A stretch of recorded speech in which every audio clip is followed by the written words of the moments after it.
Welcome back to Agree to Disagree with Haris Ibrahim. I'm Meg Hu, sitting in for Haris. Cynthia, can you tell us why do we still hear of corruption and misuse of funds in the AG's report year after year after year, and yet there's no action taken? Well, the AG report, we must know, is the formal report of the Auditor General. We do not expect the Auditor General to also take action. That's not his job. Now, the job of investigating the findings of the AG report is with the Public Accounts Committee, or PAC in short. Now, PAC comprises MPs of both sides. PAC, P-A-C, what do you call it? PAC, Public Accounts Committee, investigates the complaints and decides if there's any wrongdoing. Two types of action can be recommended. One, disciplinary. Two, if there is a more serious crime committed, and if it borders around bribery or corruption, then it gets passed on to the Malaysian Anti-Corruption Commission, or the MACC.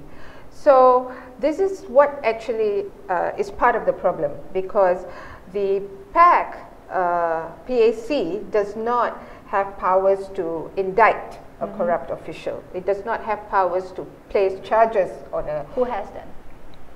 The Attorney General is the only one who can pursue charges in court.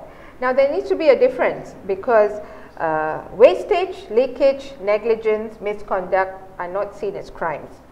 The only crime here is corruption. But corruption is the end of the spectrum of all the wrongdoing. So only if there's corruption, the person can be charged in court.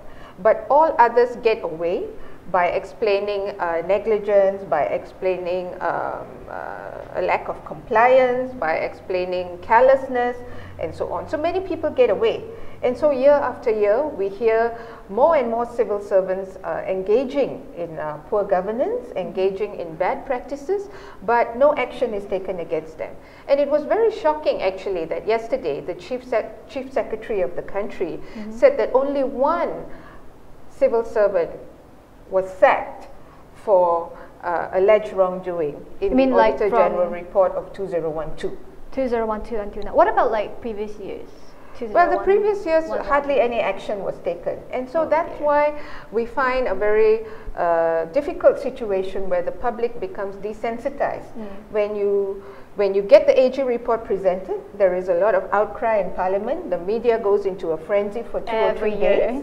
But nothing else happens after that. No action is taken. The ruling administration just laughs it off, and they continue the same practices year after year. So we don't blame the Malaysian public for resigning themselves to the fact that what can they do? What can they do really? So what we feel as the Centre to Combat Corruption and Cronyism is we really believe and have faith in the public voice, in public demand, in building the collective fight to ensure greater accountability on the part of the government. Now we have to fight this, and I say this is a war. This is something we have to combat, because it's no longer something that we can sit back and relax, knowing that our cost of living has gone up. We're going to be facing the goods and services taxes next year, which means definitely 6% of our cost of living will naturally rise. And it's just very simple to equate that if only there was prudent spending by the government, if only there was proper financial administration, we don't have to pay for government debts. We don't have to pay off for government mismanagement. We don't have to pay off as taxpayers for a government that's running our country on very poor fiscal governance. So before we go into the solution or the proposals that C4 is coming up, let us delve more with what kind of problems that MACC and PAC faces. Okay? Sure. If you'd like to know more about the problems of MACC and PAC or PAC, please watch part 3 of today's Agree to Disagree.